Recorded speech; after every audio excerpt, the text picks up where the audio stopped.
Bonjour et bienvenue à l'émission Culture en action. Mon nom est Isabelle Quenneville et aujourd'hui, le 16 septembre, je me trouve au Carrefour culturel Paul Médéric à l'occasion du vernissage de ces nouvelles expositions automnales. Ces expositions sont portraits des élèves en francisation et leurs professeurs, qui est présenté par la MRC de Charlevoix. Portrait d'esprit, nature au naturel par Yves Saint-Jean. Et finalement, beauté et complexité humaine par Mario Lafontaine. Suivez-moi et nous allons découvrir ces expositions et rencontrer les artistes.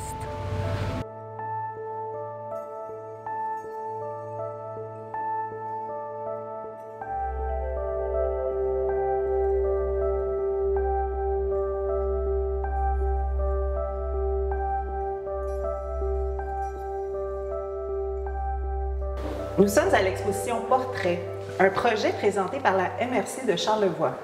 Aujourd'hui, je vais m'entretenir avec Abdelkarim El Karoumdi, qui est chargé de projet en développement territorial pour la MRC de Charlevoix, ainsi qu'avec Madame Annie Vaillancourt, agente de développement culturel. Alors, bonjour Abdelkarim et merci beaucoup d'être ici aujourd'hui avec nous. Bonjour Isabelle, merci de m'accueillir. Alors, j'aimerais que tu m'expliques un peu qu'est-ce que c'est ce projet, l'exposition que vous présentez ici aujourd'hui. Le projet Portrait est né d'une collaboration entre deux agents de la MRC. On travaille dans deux domaines différents. Donc, avec ma collègue Annie, qui est dans la culture, et moi qui suis dans le volet de l'immigration. Elle avait une idée en tête dans le cadre de son financement et elle m'a proposé un partenariat. Donc, on avait des idées qui étaient totalement à l'opposé et lors d'une rencontre, on a réussi à marier ces idées-là et à faire que le projet Portrait puisse voir le jour aujourd'hui. Mm-hmm. Et qui sont les participants de ce projet? Est-ce qu'ils sont plusieurs? Et d'où viennent-ils? Effectivement, il y a plusieurs personnes qui participent au projet. On a aussi des partenaires. On a la Clique. Donc, on a un écrivain qui est Antoine Desjardins et on a bien sûr les élèves du centre de francisation Avise de Baie-Saint-Paul. Donc, on a 7 étudiants de la Colombie et du Maroc, et ainsi que leur professeur Suzanne Réau. Ah oui? Oui. Et c'était quoi le projet en fait? Comment ça s'est articulé un peu là? L'objectif du projet Portrait, donc comme son nom l'indique, c'était pas dans le sens premier du terme, c'est-à-dire, mais avoir un portrait de manière générale à travers la photo et l'écriture, comment que ces personnes-là pouvaient se décrire à travers ces deux aspects-là de l'art. OK. Et là, on va voir cette exposition ici jusqu'au 26 novembre, donc au Carrefour culturel. Mais ensuite, qu'est-ce que vous allez faire avec les photos, les portraits? Il y a plusieurs objectifs. Le premier, c'est que cette exposition sera transférée au local Casa Oumi, qui est le local en lien dans les relations interculturelles entre la société d'accueil et les personnes nouvellement arrivées sur le territoire. Et certaines de ces photos seront aussi transmises aux participants de ce projet-là. OK. Puis tout ça, c'est dans le but de transmettre quelle sorte de message? C'est un but vraiment très général. L'objectif étant de faire participer les élèves de la francisation, donc des personnes issues de l'immigration, à quelque chose de très charlevoisien, qui fait partie de Baie-Saint-Paul, au centre culturel Paul Médéric, mais en même temps de faire découvrir ces personnes-là à la société d'accueil, aux Charlevoisiens, les natifs, les locaux, pour qu'ils puissent, à travers les photos et l'écriture, découvrir qui sont ces personnes qui font partie intégrante du paysage de Charlevoix. Mm-hmm. On voit également des objets, donc c'est intéressant pour vous là, de présenter certains objets qui sont soit des objets de tous les jours ou des objets plus cérémoniaux que vous présentez là, ici dans l'exposition. Moi, j'ai la chance qu'un des participants soit aussi marocain, donc je porte aussi cette culture-là. Et donc, de voir ces objets aussi qui sont présents là. Et donc, effectivement, pour la plupart, c'est des objets du quotidien. Donc, à travers aussi ces objets, les personnes vont pouvoir en apprendre plus sur la culture des participants. Abdelkarim, merci. Très intéressant. Merci beaucoup.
Annie Vaillancourt, bonjour. Merci d'être avec nous aujourd'hui. Ça me fait plaisir.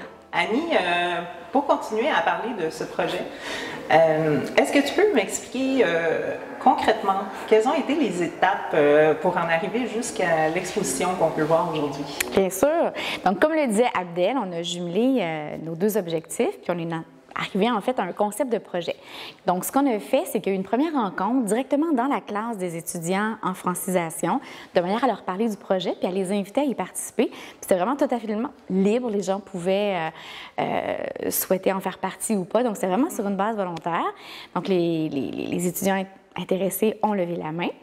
Puis, ça s'est poursuivi par en fait un atelier de composition photographique, puisque par la suite, on voulait effectuer des sorties terrain avec les membres de la clique, donc en jumelage avec des photographes. Ce qui fait que chaque participant est venu assister à un petit atelier, quand même un bon 2 heures, 2 heures et demie d'atelier, sur la composition photo.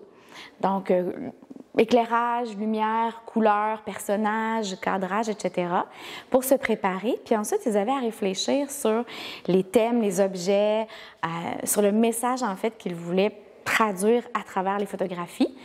Et avant que se prennent les photos, il y a donc eu des ateliers d'écriture qui se sont tenus avec Antoine Desjardins, qui est un auteur. Antoine, son objectif, c'était vraiment, de permettre à ces gens-là de se rencontrer, d'échanger ensemble sur des réalités communes qu'elles ont, puisqu'elles sont toutes des personnes immigrantes. Puis ensuite, de s'exprimer aussi sur leurs ressentis, comment elles sont maintenant dans le nouveau territoire d'accueil, etc. Et Antoine a invité aussi une artiste en art visuel que Charlevoix connaît bien, qui est Karine Locatelli, pour pouvoir aussi leur permettre de s'exprimer, mais à travers le dessin. Et par la suite, il y a eu les séances photos. Donc, vraiment en duo, en jumelage avec des artistes photographes de la clique. Et nous, on a ramassé le tout. Chaque participant aussi, à travers l'écriture, puis j'imagine aussi l'apprentissage auprès de leur enseignante, là, Suzanne, ont transmis eux-mêmes le titre des phrases ou même des poèmes pour exprimer ou traduire en fait ce que la photo représentait. Et voilà, et ça donnait lieu à la belle exposition. Ah, bien, quand même, j'imagine que ce projet-là que vous avez chapeauté, ça s'est déroulé sur quand même un bon laps de temps, là, parce que, étant donné qu'il y a des ateliers, il y a vraiment toute une composition artistique aussi, un cheminement de réflexion. Oui, il y a eu beaucoup d'étapes. En fait, la rencontre en classe s'est tenue au mois de mai. Et puis, là, on aboutit à l'exposition aussi à la mi-septembre. Donc, en cours de route, il y a eu effectivement les ateliers. Cet été, la prise de photos. Ensuite, ramasser tout, imprimer, évidemment, mettre en forme, etc. Donc, quand même, on dit quoi, de mai à septembre? Presque 4 mois. Ah, quand même. Oui. Et un beau projet comme celui-ci, là, ça doit demander quand même un certain partenaire. Oui, quelques sous. En fait, financièrement, c'est l'entente de développement culturel de la MRC de Charlevoix qui est convenue avec le ministère de la Culture et des Communications qui a permis de rendre possible le travail d'impression, etc. Et puis, bien sûr, on avait des partenaires précieux comme les membres de la Corporation Lumière Image. Je tiens à remercier principalement les photographes qui ont accompagné les étudiants et puis aussi ceux qui ont tenu la petite séance photographique. Puis bien sûr, notre auteur Antoine Desjardins et l'artiste Karine Locatelli. Absolument. Et bien, merci de nous avoir partagé tout ça aujourd'hui. Ça fait plaisir.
Nous allons maintenant découvrir l'exposition Portrait d'esprit, nature au naturel par Yves Saint-Jean. Bonjour, Monsieur Saint-Jean. Bonjour, ça va bien. Pouvez-vous nous expliquer qu'est-ce que c'est votre exposition? Parce que vous êtes photographe, donc ce sont des photographies qu'on voit ici. Oui, ce sont plus précisément des montages photographiques que j'ai faits en 1995-96 à l'époque de l'argentique. Donc, toutes les images ici ont été faites d'abord avec une caméra argentique, imprimée sur papier, suite au développement du négatif ou de la diapositive, en 4x6. Et ces 4x6-là, ensuite, j'ai travaillé à les voir en réflexion dans un miroir, collé carrément sur le miroir de travers pour voir de quelle façon, avec le miroir, cette photo-là se développe et quel genre d'effet ça fait. Les photos qui avaient un effet intéressant, j'ai fait imprimer, mais renversé, gauche-droite inversé, de façon à pouvoir joindre les deux 4x6 ensemble, côte à côte, de façon à développer les mêmes motifs, mais en double. Et donc, j'ai travaillé là-dessus sur papier, carton, ciseaux, X-Acto. Et c'est en rejoignant ces photos-là sur carton collé que j'ai développé ces différentes formes-là, ces différentes montages photos. Et chaque photo est vraiment amplifie la particularité que j'ai choisie au départ. Et c'est comme un développement fractal qui se fait du même motif de base. Mais le motif de base est riche et développé.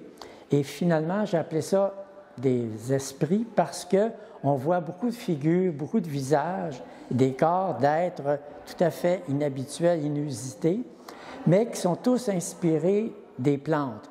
Donc, essentiellement, ce sont des plantes, des arbres qui ont servi pour cette série-là de photos.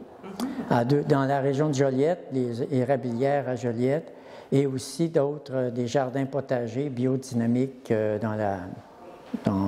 pense, près de la Beauce. Là.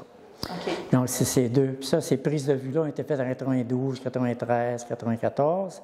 Et j'ai sélectionné parmi tous ces photos-là celle qui parlait le plus, qui répondait à ma recherche. C'était vraiment ma recherche, c'était de visualiser les esprits de la nature autant que faire se peut.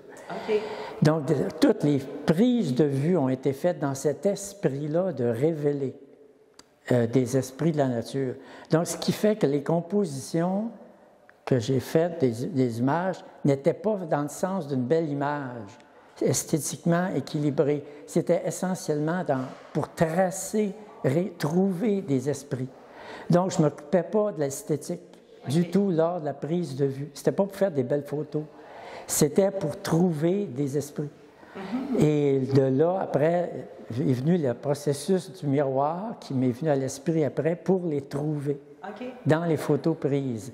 Et ce qui fait que d'une photo à l'autre, on peut remarquer vraiment des identités très spécifiques qui apparaissent en totem. Ils s'imbriquent les uns dans les autres, ces formes-là, comme les poupées russes. C'est le même concept que les poupées russes et que les totems, c'est l'un dans les autres. Et dans les photos, c'est ça que ça révèle. Puis, est-ce que c'est cette idée-là des esprits de la nature qui vous inspire particulièrement? Est-ce que vous recherchiez ça à la base ou si, en faisant votre processus, ça vous a révélé quelque chose? Non, c'était préliminaire. Mais avant, j'avais étudié en agriculture biodynamique, qui est une mode d'agriculture qui travaille avec les micro-organismes et les esprits de la nature. Et donc, moi, j'avais lu des livres là-dessus sur le sujet de voyants, de médiums qui voient les esprits de la nature, qui voient les fées et qui les ont décrites. Entre autres, les fées au travail et au jeu de M. Geoffrey Hudson, qui est un colonel britannique qui, lui, à sa retraite, se promenait en Angleterre et lui, il les voyait. Et dans son livre, il a décrit plusieurs rencontres qu'il a faites au cours des années dans ses jardins. Et ça m'a vraiment stimulé à faire cette démarche-là. Et vous, est-ce que vous les voyez, les esprits de la Non, nature? moi, je ne vois pas. En fait, mais vous aimeriez les voir, c'est un peu pour ça. C'est pour ça, j'aimerais les voir, c'est pour ça que j'ai fait cette recherche-là. Absolument. Mais je me suis rendu compte en les faisant qu'il y a aussi un miroir personnel. Je veux dire, chacun va voir dans les images des personnages qui lui correspondent. C'est comme les tests Rorschach. Oui. Vous voyez dans les tâches ce qui correspond à vous-même. Vous allez voir dans les images des personnages que votre voisin ne verra pas et que vous allez voir, mais que les autres ne verront pas et qui seront spécifiques à vous-même. Donc, il y a cet aspect-là aussi intéressant dans les montages. Oui, absolument. Est-ce qu'il y a d'autres photographes qui vous ont inspiré? Est-ce que vous avez vu déjà ce travail-là qui a été fait? Non, je l'ai vu nulle part. Bien, c'est ça, l'effet de faire un miroir, ça, c'était quand même connu depuis longtemps, la technique comme telle. Mais je n'avais jamais vu ça fait ailleurs. C'est vraiment ma démarche de base qui m'a entraîné peu à peu, sur plusieurs années quand même, qui m'a entraîné à ça. Mais au niveau, je dirais, du coloris, j'avoue que j'ai été vraiment très inspiré par les coloris, beaucoup de peintres russes qui ont le même genre de lumière d'automne que nous. Tu sais, ça cherche. Parce que moi, je les ai faites en automne essentiellement, les photos, et c'est en Russie qu'on retrouve à peu près les mêmes situations. Oui, les mêmes lumières, les mêmes climats, oui. Et donc, c'est Kandinsky, entre autres, qui vraiment, par ses couleurs, ses coloris dans la neige, qui m'a inspiré au niveau du coloris. OK. Du coloris. OK. Parlez-nous un peu de votre carrière. Est-ce que vous êtes... j'imagine que là, vous faites ça présentement, mais vous avez peut-être fait autre chose. Quels ont été les grands moments de votre carrière? Je dirais que les grands moments de ma carrière, c'est cette exposition-là, cette recherche-là, cette démarche-là que j'ai faite en 95-96, en cette période-là. Après avoir été technicien en audio, en cinéma documentaire. Donc, j'ai été 20-25 ans en cinéma, donc à travailler avec des caméramans, des réalisateurs et des éclairagistes, des directeurs artistiques. Bon, pendant 20 ans, j'ai travaillé dans ce milieu artistique, tout en étant moi-même que technicien ou encore monteur son. Et progressivement, ça a développé chez moi le désir de créer, de faire moi-même des choses. Oui. Et ça m'a emmené au niveau de l'écriture d'abord. Et donc, d'écrire des projets de films, écrire des contes. Et progressivement, en parallèle, ça, je fais de la photo depuis que j'ai l'âge de 7 ans. Là. Donc, c'est en sourdine, je dirais, en fond, derrière. Il y a la photo qui reste toujours là, en sourdine. Oui. Et donc, il y a comme eu un mariage qui s'est fait à un moment donné, photo et démarche d'écriture. Donc, vous avez toujours été dans le milieu des arts et dans le milieu de la technique aussi, là, artistique. Donc, vous avez marié les deux ici. Oui, j'ai marié les deux dans cet aspect-là. Et ce que je voulais dire aussi, une chose qui m'a... Et donc, j'ai développé, à partir de cette démarche-là de création par papier, collage, ciseaux, j'ai développé l'idée d'un jeu vidéo qui reproduirait en informatique le processus que j'ai suivi, mais de l'enrichir avec les moyens de l'informatique. Et j'ai développé après ça avec les contes, les personnages que j'ai vus, l'idée d'un jeu vidéo de création de personnages, mais tiré de la nature.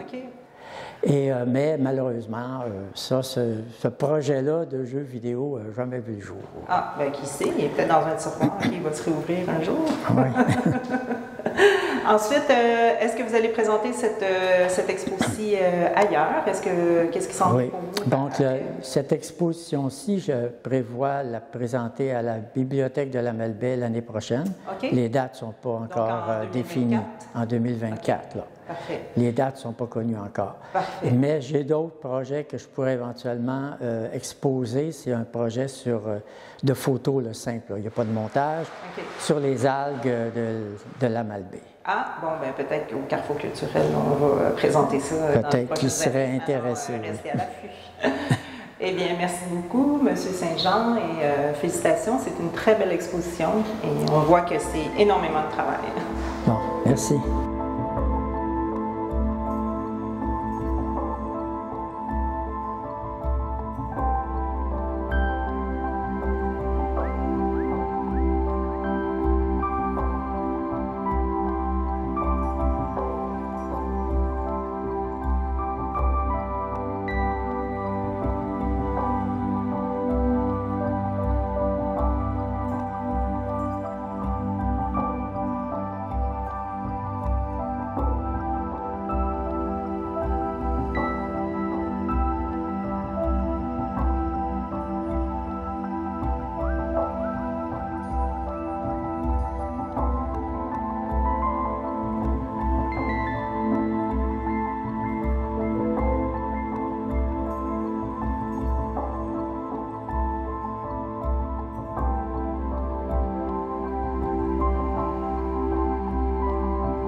Je suis présentement avec Mario Lafontaine qui nous présente son exposition « Beauté et complexité humaine ». Bonjour Mario. Bonjour, ça va bien? Oui, merci. Et toi? Oui, merci, ça va très bien. Eh bien, quelle belle exposition, très colorée, vivante. Bravo. Merci. Peux-tu nous en parler un peu? Qu'est-ce que c'est ton exposition? Bien, beauté et complexité humaine, c'est, comme artiste, l'être humain, c'est la plus grande source d'inspiration pour moi. Puis il est souvent au premier plan de mes œuvres. Donc, c'était des œuvres que j'ai exposées à la Galerie Lenoir à Montréal, que j'ai promenées cet été dans plusieurs événements aussi artistiques, de salons d'artistes, tout ça. Dans le fond, pourquoi beauté, complexité humaine? Parce que souvent, l'humain peut être un être très complexe. Oui. Mais si on s'arrête, puis qu'on prend le temps, qu'on regarde leur parcours, ce qu'ils ont traversé, ce qu'ils ont vécu, et là, on découvre une personne unique qui a réalisé de belles et de grandes choses. Puis c'est ça, la beauté dans la complexité de l'humain. Fait que c'est pour ça le titre, la beauté et complexité humaine. Puis si on regarde, dans le fond, moi, la façon que je traite mes sujets, c'est une façon très graphique. Une déconstruction un peu du visage, là, qui serait pas un portrait réaliste, dans le fond. Fait que je m'amuse avec les couleurs, avec les aspects graphiques pour donner comme du relief. Même si je peins en aplat, on a l'impression qu'il y a comme un relief dans ma toile. Fait que c'est ça que j'aime faire. Oui, vraiment, mais ça fait ressortir quand même tellement l'émotion. Bien, c'est ça. Je pense que les couleurs que j'utilise viennent appuyer puis donner de la puissance à l'émotion ou à l'histoire que je veux transmettre par cette toile-là. C'est vrai, absolument. Moi, j'aimerais savoir, en fait, quand est-ce que tu as commencé à peindre? Quand as-tu été attiré par la peinture ou par les arts? Je ne sais pas si Bien, à la fin des années 80, à la fin, parce que je suis vieux, à la fin des années 80, j'ai fait 1 an d'études en art au niveau collégial que je n'ai pas terminé comme formation. Mais ça m'a donné l'amour du dessin.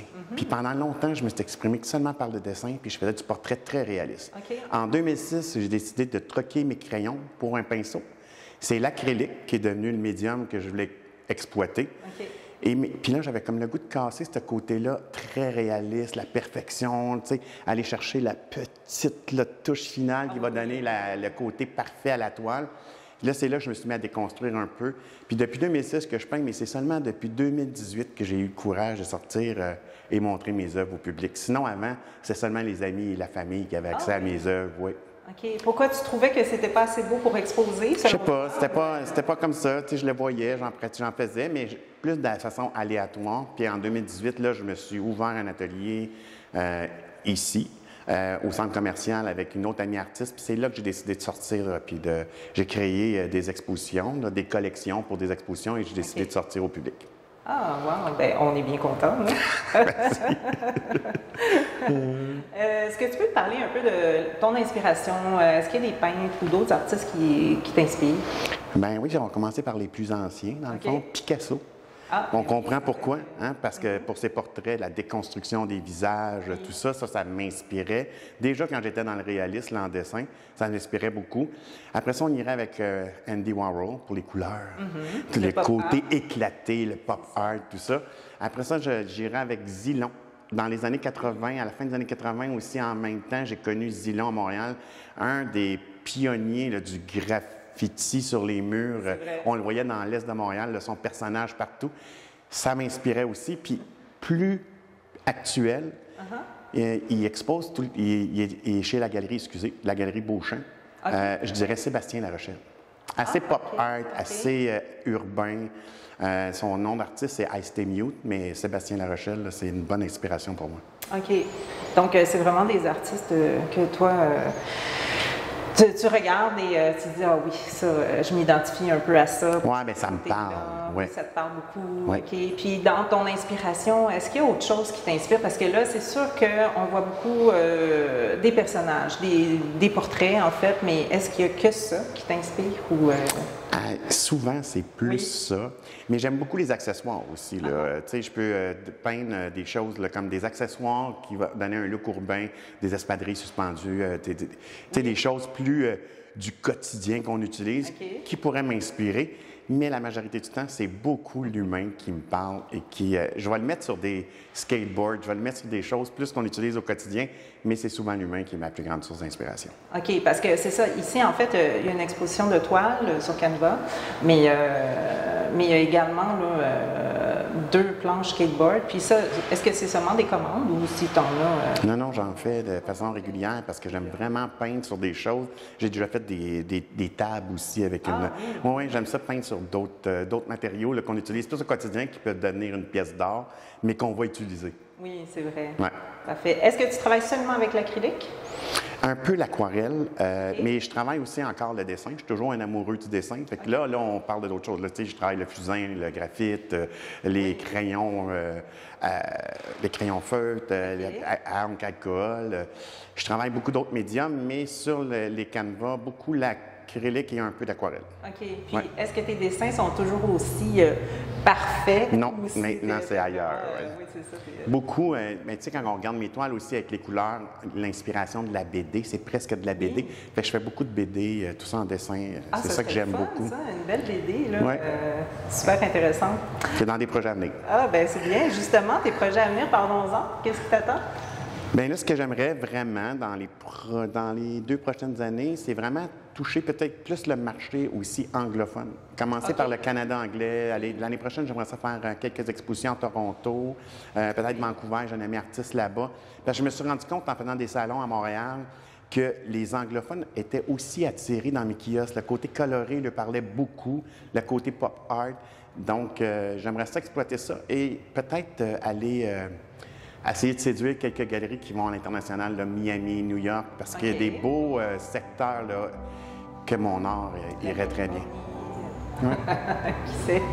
Bien, bonne chance dans ton projet. Merci beaucoup d'être avec nous. Merci, ça me fait vraiment plaisir.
Ça a vraiment été un plaisir de vous présenter ces 3 magnifiques expositions.